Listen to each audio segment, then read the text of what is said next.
Անհոր եւ Որդվո եւ Օգնի Սրբով ամեն։ Նա մեկ ուրիշ առակ էլ նրանց առաջ դրեց եւ ասաց. երկնքի արքայությունը նմանվեց մի մարդու, որ իր արտի մեջ բարի սերմ սերմանեց։ Եվ երբ մարդիկ քնի մեջ էին, նրա թշնամին եկավ եւ ցանված ցորենի վրա որոմ ցանեց ու գնաց։ Եվ երբ ցորենը բուսավ եւ պտուղ տվեց, ապա երևաց եւ որոմը։ Տանտիրոջ ծառաները մոտեցան եւ ասացին նրան. Տեր, չէ որ դու քո արտի մեջ բարի սերմ սերմանեցիր։ Ուրեմն որտեղից է այդ որոմը։ Եվ Տերը նրանց ասաց. թշնամի մարդ է արել այդ։ Ծառաները նրան ասացին. կամենում ես, որ գնանք, քաղենք, հանենք այն։ Եվ Տերը նրանց ասաց. ոչ, միգուցե որոմը քաղելիս, ցորենն էլ նրա հետ արմատախիլ անեք։ Թողեք, որ երկուսն էլ միասին աճեն մինչև հունձը։ Եվ հնձի ժամանակ ես հնձողներին կասեմ, նախ այդ որոմը քաղեցեք եւ դրանից խրձեր կապեցեք այրելու համար, իսկ ցորենը հավաքեք իմ շտեմարանների մեջ։ Այսօր 5-րդ կիրակին է հոգեգալստից հետո։ Եվ այս կիրակի օրը մեր եկեղեցին կատարում է Մարիամ Աստվածածնի տոներից մեկը, որը կոչվում է Սուրբ Մարիամ Աստվածածնի տուփի գտնվելու տոն։ Ինչ է այս տոնի մասին մեզ հայտնում Մաղաքիա arczepiskopos Օրբանյանը։ Ուրեմն այս տոնը մի պատմության հետ է կապված, մի դեպքի հետ է կապված, որ տեղի ունեցել 5-րդ դարում։ Ուրեմն երկու հույն ազնվական եղբայրներ գնում են Երուսաղեմ ուխտի 5-րդ դարում, 5-րդ դարի կեսերին։ Մեկի անունը Գալբիոս, մյուսը Կանդիդոս։ Եվ սրանք երբ Երուսաղեմում սրբավայրերն էին այցելում, մի լուր են լսում Երուսաղեմում, որ Երուսաղեմից ոչ հեռու մի փոքրիկ գյուղի մեջ, անհայտ գյուղի մեջ, որի անունն էր Գալիլեո, մի պառավի տան մեջ կա մի արկը, խտուփ, որը հրաշագործ է։ Հետաքրքրվում են, գալիս են, իմանում են, որ այդ տուփը պատկանելիս է եղել Սուրբ Մարիամ Աստվածածնին, որի մեջ Մարիամ Աստվածածինը իր գլխադիրը կամ գլխաշորն է պահելուց եղել։ Եվ այդ տուփի միջոցով հրաշքներ են տեղի ունենում, եւ շատերը գալիս են, ուրեմն տեսնելու այդ տուփը, բժշկվելու իրենց հիվանդություններից։ Այս երկու եղբայրներն էլ տուփը տեսնելու, տուփից զորություն, բժշկություն ստանալու պատրվակով գալիս են, իրենց հետ բերում են այդ տուփի չափսերով պատրաստված մի տուփ եւ մի գեղեցիկ գորգ, ծածկոց, ասելով, թե նվեր են բերել, որ այդ տուփը այդ գորգով ծածկեն, եւ հարմարացնում են, փոխում են տուփը, իրենց բերածը դնում են տեղը, ծածկոցով ծածկում են, իրական տուփը վերցնում են եւ բերում են Կոստանդնապոլիս։ Եվ Կոստանդնապոլսում Լևոն կայսր օրոք էր դա 450-470 թվականներին այդ տուփը մեծ հանդիսավորությամբ զետեղում են Սուրբ Մարիամ Աստվածածնի անունը կրող եկեղեցում եւ տոն են հաստատում։ Մարիամ Աստվածածնի տուփը գտնելու տոն, որ հիմա մենք տոնում ենք։ Մեր եկեղեցում այդ տոնը նախնի ժամանակներում չի տոնվել։ Մեր եկեղեցում այդ տոնը սկսել են տոնել 1774 թվականից սկսած, երբ Սիմեոն Երևանցի կաթողիկոսը մեր տոնացույցը բարեփոխեց։ Նոր տոնացույց հրապարակվեց եւ այդ տոնացույցի մեջ հոգեգալստյան 5-րդ կիրակի օրը այս տոնն է դրված։ Եվ այդ ժամանակներից, այսինքն 1774 թվականից մենք նշում ենք այս տոնը։ Ուրեմն սա հերթական տոն է նվիրված Մարիամ Աստվածածնին։ Ուրեմն Մարիամ Աստվածածին նվիրված մեր եկեղեցին ունի 7 տոներ, տարվա մեջ 7 անգամ տոն են կատարում Մարիամ Աստվածածին նվիրված, գիտեք, ամենամեծ տոնը Մարիամ Աստվածածին նվիրված Աստվածածնի վերափոխման տոնն է, որ կատարում ենք օգոստոսի կեսերին։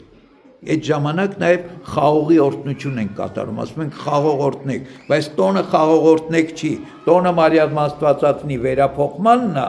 բայց այդ տոնին նաև մենք խաղողն ենք օրհնում, օգոստոսի կեսերին։ Ուրեմն սա Մարիամ Աստվածածնի նվիրված մեծ տոներից մեկն է։ Հիմա մեկը կարող է տարակուսել, ասի տուփի եղածն ինչ է, որ տուփի համար տոն է անում եկեղեցին։ Հիմա ես փորձեմ բացատրել, թե սրբերին պատկանող իրերը, մասունքները ինչքան մեծ կարևորություն են ունեցել եւ մարդիկ չեն այդ կարևորությունը տվել այդ իրերին, առարկաներին, այլ Աստված է տվել։ Օրինակ, շատերը կարող են ասել, հատկապես եկեղեցում հակառակվողները կարող են ասել, Սուրբ գրքից պիտի լինի ինչ-որ ալմա, Սուրբ գրքում այդպես բան չկա։ Հիմա ես ասում եմ, Սուրբ գրքում այդպես բան կա, ուշադիր կարդացեք, Գործք առաքելոցն ասում է, երբ որ Պետրոս ժողովրդի բազմության միջով անցնում էր, հիվանդներին չէին կարում բոլորին մոտեցնեին Պետրոսին, բա ինչ էին անում, ասում էին, անենց տեղ էին դնում հրապարակում, որ գոնե Պետրոսի ստվերը ընկնի հիվանդի վրա, եւ ում վրա որ Պետրոսի ստվերը ընկնում էր, այդ հիվանդը լավանում էր։ Հիմա Պետրոս առաքյալի ստվերն է ավելի զորեղ մի բան, թե Մարիամ Աստվածածնի օգտագործած տուփը։ Բնական է, Մարիամ Աստվածածնի օգտագործած տուփը։ Ուրիշ դեպք, էլի Սուրբ գրքից։ Ասում է Պողոս առաքյալի օգտագործած թաշկինակը, որով քրտնինքն էր սրբում Պողոս առաքյալը, տանում էին, դնում էին հիվանդների վրա, հիվանդները լավանում էին։ Հիմա այս զորությունը ոչ Պետրոսի ստվերի մեջ է, ոչ էլ Պողոսի թաշկինակի մեջ, այլ Աստված ցանկացավ այդ իրերի միջոցով իր հրաշքները, իր զորությունը, իր օրհնությունը տալ մարդկանց, ճիշտ այդպես էլ Մարիամ Աստվածածնի տուփի միջոցով։ Մարիամ Աստվածածնին պատկանող առարկայի տուփի միջոցով Աստվածային շնորհ, զորություն հորդեց, հիվանդներ բժշկվեցին, հրաշքներ տեղի ունեցան։ Դրա համար եկեղեցում շատ կարևոր են մասունքները։ Եվ սրբերի տոներին մենք հաճախ մասունքներ ենք բերում։ Օրինակ, անցած 5 շաբթի օրը Սուրբ Սահակ Պարթև հայրապետների տոնն էր, մենք ուխտի գնացինք Ոսկետապ գյուղի Սուրբ Սահակ Պարթև եկեղեցին եւ այնտեղ բերվել էր Քրիստոսի խաչապայտի մասունքը։ Քրիստոսի խաչապայտից մի փոքրիկ մասունք։ Հիմա պատկերացրեք, որ Պետրոս առաքյալի ստվերը հրաշքներ էր գործում, բա Քրիստոսի խաչի մասունք ինչ էր կանի։ Եվ բոլոր հավատքով մոտեցողները մեծ զորությամբ օրհնվեցին։ Իրենց աղոթքի պատասխանները ստացան, աստվածային օրհնություններ վայելեցին։ Գիտեք, խնդիրը մասունքի մեջ չի, խնդիրը այն մարդկանց հավատքի մեջ է, որոնք մոտենում են մասունքին։ Նույնիսկ Քրիստոսի պարագային խնդիրը մարդկանց հավատքի մեջ է։ Հիշում եք, Հարիոսի աղջկան, երբ Քրիստոս գնում էր բժշկելու, մեծ ամբոխով էր շրջապատված եւ ամբոխը ճեղքելով էր անցնում աշակերտների հետ, այսինքն հարյուրավոր մարդիկ Քրիստոսին էին դիպչում։ Շատերը հատուկ գալիս էին դիպչելու, ձեռք էին երկարում, ուզում էին դիպչեն, ուզում էին Քրիստոսի ձեռքը դնի իրենց վրա, այս ամբոխը ճեղքելով գնում էին, բայց հանկարծ ինչ տեղի ունեցավ։ Քրիստոս կանգ առավ եւ ասավ. «Ով դիպավ ինձ»։ Աշակերտները զարմացան, ասին, բոլորը քեզ են կպնում, բոլորը քեզ են դիպչում։ Քրիստոսն ասեց, չէ, մի հոգի ինձ ուրիշ կերպ դիպավ, մի հոգի ինձ այնպես դիպավ, որ ինձանից զորություն դուրս եկավ։ Ով էր այդ կինը, մի հատ կին էր, որը հավատքով իր մտքում ասում էր, միայն թե դիպչեմ Քրիստոսի փեշին, կլավանամ, հիվանդ էր, 12 տարվա հիվանդություն ուներ, որից ոչ մի կերպ չէր կարողանում բժշկվել, եւ ասում է, ծածուկ մոտեցավ, նույնիսկ հետևից, մի կերպ ամբողջը ճեղքելով մոտեցավ, մի կերպ հասավ Քրիստոսի փեշին կպավ, եւ անմիջապես բժշկվեց, եւ Քրիստոս շուռ եկավ, ասեց, ով կպավ ինձ, ով դիպավ ինձ։ Այսինքն բազմաթիվներ դիպան, բայց Քրիստոսն ասում է, մեկը ուրիշ կերպ դիպավ, դրա համար զորություն դուրս եկավ ինձանից։ Հիմա սրբերի մասունքներին էլ, այ ով որ ուրիշ կերպ է դիպչում, ով որ մեծ հավատքով ու փափագով, աղոթքով է դիպչում, ով որ խնդրում է, որ Աստված իրեն ողորմություն անի, շնորհ անի, նրան էլ հասնում է այդ ողորմությունն ու շնորհը։ Ուրեմն այսօր Սուրբ Մարիամ Աստվածածնի նվիրված տոն է, եւ այսօր մենք կարդացինք Մատթեոսի ավետարանից որոմների առակը։ Ինչ է որոմը։ Որոմը մոլախոտ է, որը արտաքին տեսքով, հատկապես չհասունացած վիճակում, երբ դեռ չի հասունացել, շատ նման է ցորենին։ Եվ ցորենի նման էլ սերմեր ունի, ցորենի հատիկի նման հատիկներ ունի, բայց ինքը վնասակար բան է։ Ասում են, եթե որոմը հանկարծ խառնվի ցորենի հետ, աղանդ եւ կերակուր հաց պատրաստեն, որոմը ուտելիս առաջանում է մարդու մոտ սթխառնուկ եւ գլխապտույտ, այսինքն ինքը վնասակար բան է, ինքը մոլախոտ է, ինքը ուտելու բան չի, բայց շատ նման է ցորենին։ Եվ ինչ է ասում այս առակում, որ Հիսուս պատմեց, ասում է, մի մարդ իր արտի մեջ բարի սերմ էր ցանել, ցորեն էր ցանել, բայց ասում է ծառաները հետո եկան տեսան, որ ցորենի մեջ որոմ է երևում, եկան տանտիրոջը հարցրեցին, ասեցին, Տեր, դու ցորեն ես ցանել, ես որոմը որտեղից, եւ Տերն ասեց, թշնամի մարդ է արել, գիշերով թշնամի եկավ եւ ցանված ցորենի վրա որոմ ցանեց, այսինքն փորձեց փչացնել բերքը, փչացնել ցանքսը, մոլախոտը բերեց խառնեց բարի սերմին ցորենի հետ։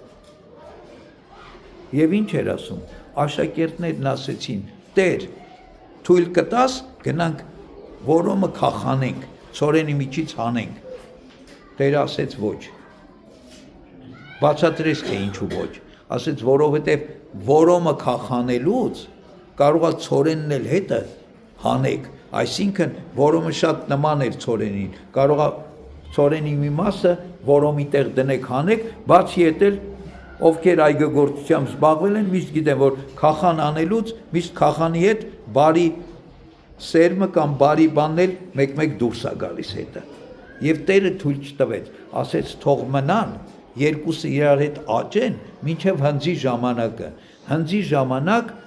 հնձվորներին կասեմ, որ որոմը առանձին հավաքեն այրեն,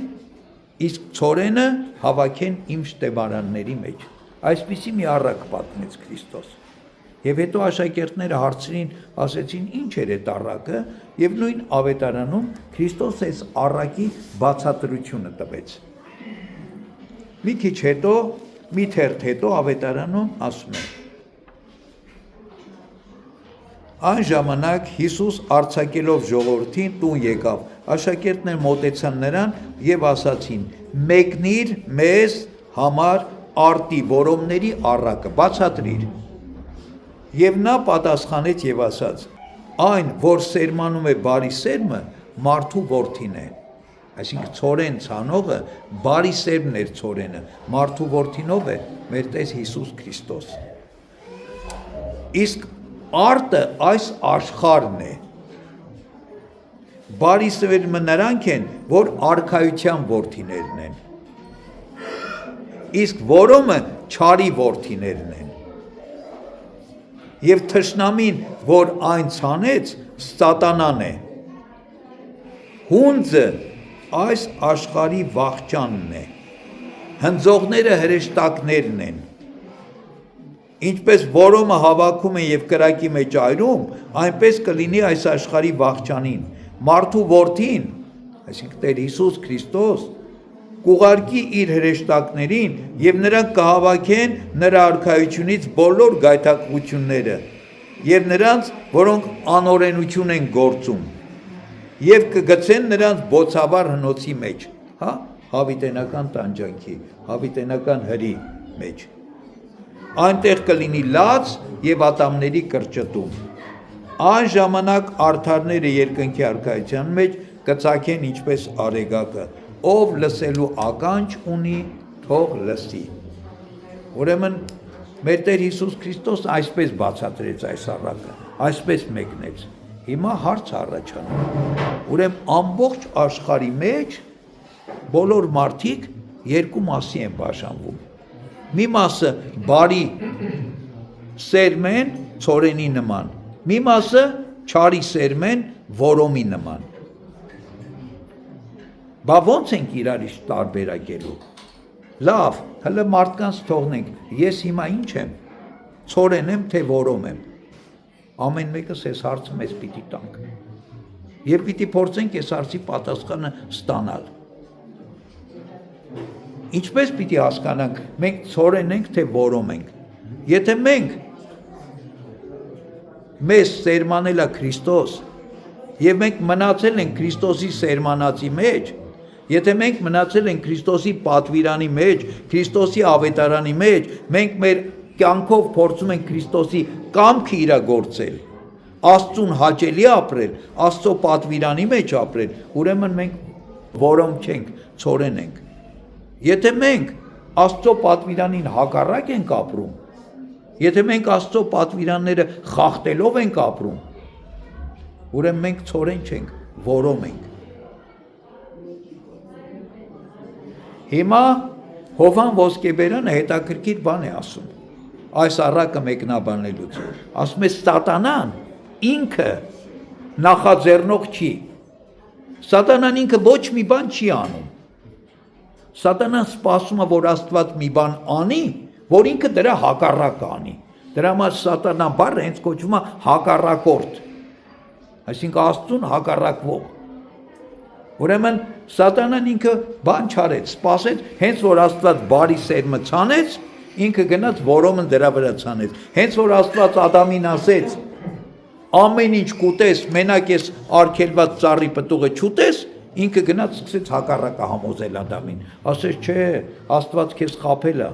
կեր է ծառը բարի է, քո համար լավ կլինի։ Այսինքն Սատանան միշտ անում է Աստծո հակառակը, ինքը ոչինչ չի նախաձեռնում։ Այդպես է բացատրում Հովհան Ոսկեբերյանը այս առակի մասին խոսելուց։ Այս հարցի մի կողմը։ Հիմա եկեք տեսնենք, մենք ականջ կախում ենք Սատանային։ Պարտադիր չի, որ պոզով, պոչով Սատանան գա մեզ մի բան ասի, որ մենք էլ իմանանք ինքը Սատանան է, ասենք չէ, հեռու գնա, մենք քեզ չենք լսում։ Սատանան կարող է մեզ միտք տա, Սատանան կարող է մի մարդու միջոցով, մի ինչ-որ իրողության միջոցով մեզ փորձի շեղել Աստծո ճանապարհից։ Մենք զգոն ենք, մենք սթափ ենք, թե կարող է խաբվենք, ոնց որ Ադամը խաբվեց։ Ադամի նման մարդը, որ խաբվեց, մենք ով ենք, որ չխաբվենք, որին Աստված իր ձեռքով էր ստեղծել, որի հետ Աստված խոսում էր, եթե խաբվեց, մենք ով ենք, որ չխաբվենք։ Ուրեմն, բայց Աստված շատ համբերատար է, շատ երկայնամիտ է։ Երեք տաքսի էի նստել, այդ տաքսու վարորդը ոնց որ չէր հավատում, որտեվ ինքը ասեց ես չեմ հավատում, բայց խոսակցության մեջ մտավ հետս, ասում է դե դուք որ ասում եք ձեր Աստվածը լավ Աստված է, որ Աստված բարի է, բան չի այսքան վատ բաներ կա աշխարհի մեջ, բան չի են մարդիկ իրար սպանում, թալանում, պատերազմներ կա, էս կա, այն կա, բայց այդ Աստվածը թող արգելի այդ ամեն ինչը։ Թող թույլ չտա, որ այդպես լինի։ Հիմա այս առակում որոշակի այդ հարցի պատասխանը կա։ Ծառաներն ասեցին կուզես գնանք այդ չարը բարու միջից հանենք։ Չէ ասեց Տերը, Տերն Աստված էր։ Թույլ տվեք թող երկուսը միասին աճեն, հնձի ժամանակ ես այդ չարը հավաքելու եմ, այրելու եմ անշեչրում, բարին հավաքելու եմ իմ շտեմարաններում, այսինքն երկնքի արքայության մեջ։ Այսինքն Աստված համբերատար է։ Ինչի՞, որովհետև շատ հաճախ այս աշխարհի մեջի չարը կարա բարի դառնա, բարին կարա չար դառնա։ Հələ եկեք մենք ամեն մեկս մեր կյանքերին նայենք, մենք միշտ հավատացել ենք Աստծուն, մենք միշտ փորձել ենք ապրել Աստծո պատվիրաններում, թե ինչ որ ժամանակ ա եղել, որ մեղքերի մեջ ենք եղել, որ անհավատության մեջ ենք եղել, որ Աստծուն հակառակ ենք ապրել, բա որ այն ժամանակ Աստված համբերատար չլներ, մի անգամից մեր դատաստանը տեսնեն, մենք ինչ կլնենք հիմա։ Ուրեմն Աստված համբերատար է, երկայնամիտ է, որովհետև ասում է, եթե բնական մոլախոտը չի կարա դառնա ցորեն, որոմը ցորենի չի կարա փոխվի, բայց մարդկային հոգիների որոմը կարա մի օր ցորեն դառնա։ Դրա համար Աստված որպես համբերատար ծնող, հա, սպասում է, եւ ծնողների գերակշիռ մեծ մասը այդպեսին են, չէ՞։ Երբ որ իրենց որդիները չար ընթացքի մեջ են ելնում, չեն կտրում գցում։ Համբերատար, աղոթքով, համբերությամբ սպասում են, թե երբ մի օր պիտի այս երեխեն փոխվի, երբ մի օր այս տղեն պիտի ուղղվի, երբ մի օր այս մարդը պիտի մարդ դառնա։ Չէ, չեն ասում, չէ, վատա բերեք կտրենք գցենք, չէ, համբերում են։ Բայց եթե մարդ այդքան համբերում է, Աստված ինչքան համբերատար է։ Ուրեմն որոմների առակը մեզ պիտի շատ մտածելու տեղիք տա։ Մենք որտեղ ենք գտնվում։ Մենք այսօր որոմ ենք, թե ցորեն ենք։ Եթե որոմ մնացինք, որոմների վերջը պիտի լինի կրակի հնոցի մեջ։ Անշեջ հուրը պիտի ուտի եւ այնտեղ լաց եւ ատամների կրճտում պիտի լինի։ Իսկ ցորենը ինչ պիտի լինի։ Ասում է Անժամանակ արդարները երկնքի արքայության մեջ կծակեն ինչպես արեգակը, ով լսելու ականջ ունի թող լսի։ Եվ Աստված մեզ բազմաթիվ միջոցներ է տալիս, որ մենք որոմ լինելուց խուսափենք։ Եվ այդ միջոցներից է նաև սրբերը, մեր սրբերի բարեխոսությունը, Սուրբ Մարիամ Աստվածածնի բարեխոսությունը, որ այսօր իր տոնն է։ Խնդրենք թող Մարիամ Աստվածածինը մեզ բարի ճանապարհով ուղղորդի, որ Մարիամ Աստվածածինը մեր ձեռքից բռնաստանի, որ Մարիամ Աստվածածինը իր բարեխոսությամբ թույլ չտա, որ մենք շեղվենք դեպի որոմը։ Նաև սրբերի մասունքներն ա տվել, որ այդ մասունքների միջոցով մենք շնորհ եւ զորություն ստանանք, ինչպես Մարիամ Աստվածածնի տուփը, հա, որի տոնը այսօր, որը գտնելու տոնը այսօր կատարում ենք մենք բոլորս, եւ ինչպես բոլոր սրբերի մասունքները, որոնց մոտենալով մենք Աստվածային շնորհ եւ զորություն ենք ստանում, այսինքն Աստծուց հոգեվոր օգնություն, լիցք զորություն ենք ստանում, որպեսզի կարողանանք մեր կյանքը ճիշտ ապրել եւ որոն վիճակը հաղթահարելով բարի ցորեն դառնալ եւ հասնել փրկության եւ երկնքի արքայության։ Թող Սուրբ Աստվածածնի բարեխոսությունը մեզ բոլորիս հետ լինի, Աստված մեզ բոլորիս իմաստություն, խելք, շնորհ տա մեր կյանքերը բարի ապրելու համար։ Ամեն։ Թող Աստծո շնորհը, սերը, խաղաղությունը ամենքիս հետ լինի։ Ամեն։